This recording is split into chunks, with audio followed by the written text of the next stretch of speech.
Hi, this is David Schaefer, the American Retirement Advisor. Today's segment is on selecting a Medicare supplement or a Medicare Advantage plan.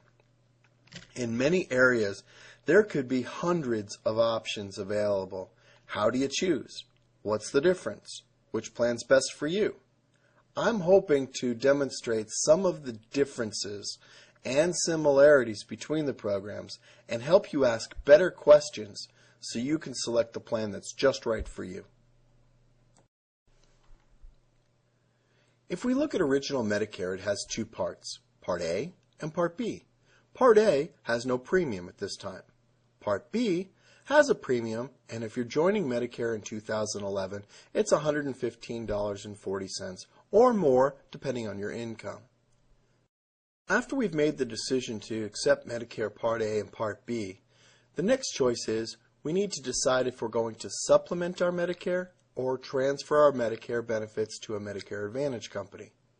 So, to look at that more closely, if you have benefits from work, either as an employee or a retiree, you're probably going to need to have Medicare Parts A and B, but your plan description will tell you exactly.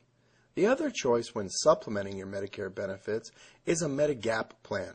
That is truly a Medicare supplement where you have Medicare plus your Medigap, and that does a really good job in eliminating any surprises in your medical costs. The other option is to transfer your Medicare benefits to a Medicare Advantage plan, and in many areas the benefits are extremely rich and very cost effective.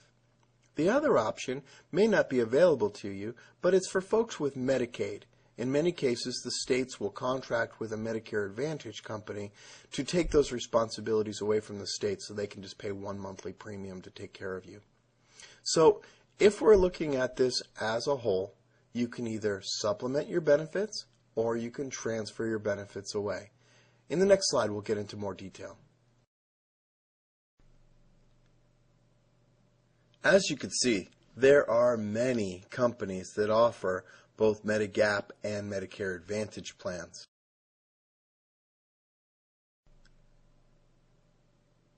Some companies offer just Medigap plans, while others offer Medicare Advantage plans. So really, what's the difference? On the next slide, let's look side by side at the major components of the programs. To compare and contrast Medicare supplements, that's Medicare and a Medigap plan, and Medicare Advantage, we really have to talk in generalities.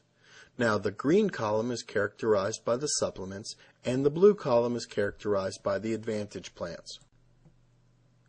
If we look at the most important thing to many folks, it's the doctor. With Medicare and a Medigap plan, Medicare will pay any licensed physician, and any hospital for that matter, so you have no restrictions. As opposed to the Medicare Advantage plan, you need to make sure that your physician and your hospital is on the network. In metro areas, that's usually not a big deal, but for Medicare Advantage plans in the rural areas, you need to be very careful prior to using service because you may get stuck with a bill. When it comes to copays, the Medicare and Medicare supplement programs have no copay. They have no deductible and no out-of-pocket charges.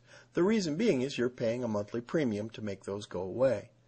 As opposed to Medicare Advantage, you would pay a small copay to see your primary care physician, maybe a little bit bigger copay to see a specialist, and maybe as much as $1,500 for a hospital stay. You'd pay 20 to 50% for a diagnostic test, but your out-of-pocket maximum for the year would be capped or limited at $6,700. Now, with Medicare and a Medigap, you need to get a prescription drug plan separately. That's Part D. D as in dog of Medicare. As to the Medicare Advantage plans, the drug programs are usually included. Now, why would somebody get a Medigap plan? Well, the most popular reasons are freedom of choice. Use any doctor, any hospital in the United States. You don't have to worry about copays or deductibles, and you don't necessarily need a referral to use a specialist. Now, the most popular reasons for somebody using a Medicare Advantage plan are typically premium, especially if you're in the rural areas. It can significantly save you money. Now, if you're in the metro areas, A lot of times, most all of the doctors and all of the hospitals are on the plan, so you can save some money on a monthly basis by selecting a Medicare Advantage plan. We'll get into the details of the pricing on the next slide. Now, just for clarification, the green column is Medicare with a Medicare supplement or a Medigap plan, and the blue column is Medicare Advantage. If you notice in the first row, Medicare Part A has no premium. That's assuming you've worked for 40 quarters in the United States and you've paid all your Medicare premiums. For most folks, there is no Medicare Part A premium. Part B premium is different for just about everybody. If you're turning 65 in 2011, your Medicare premium will be $115.40 or more depending on your income. Now, if we look at the Medigap premium, that's a guess. They range anywhere from $95 to $150 to $200 on a monthly basis. We're in Phoenix, Arizona, and we're very fortunate to have inexpensive Medigap plans.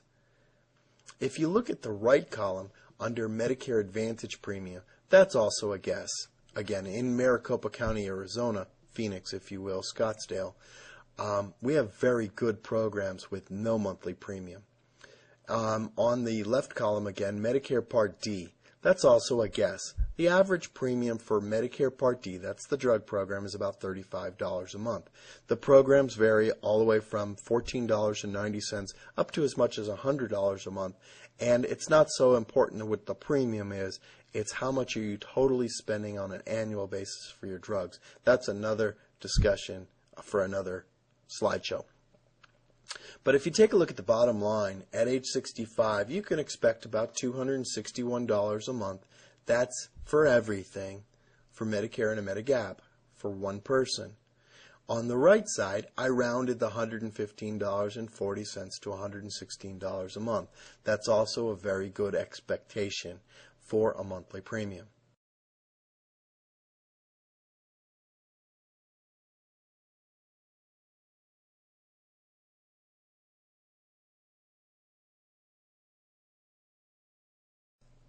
Well, thank you so much for watching. This is David Schaefer, the American Retirement Advisor.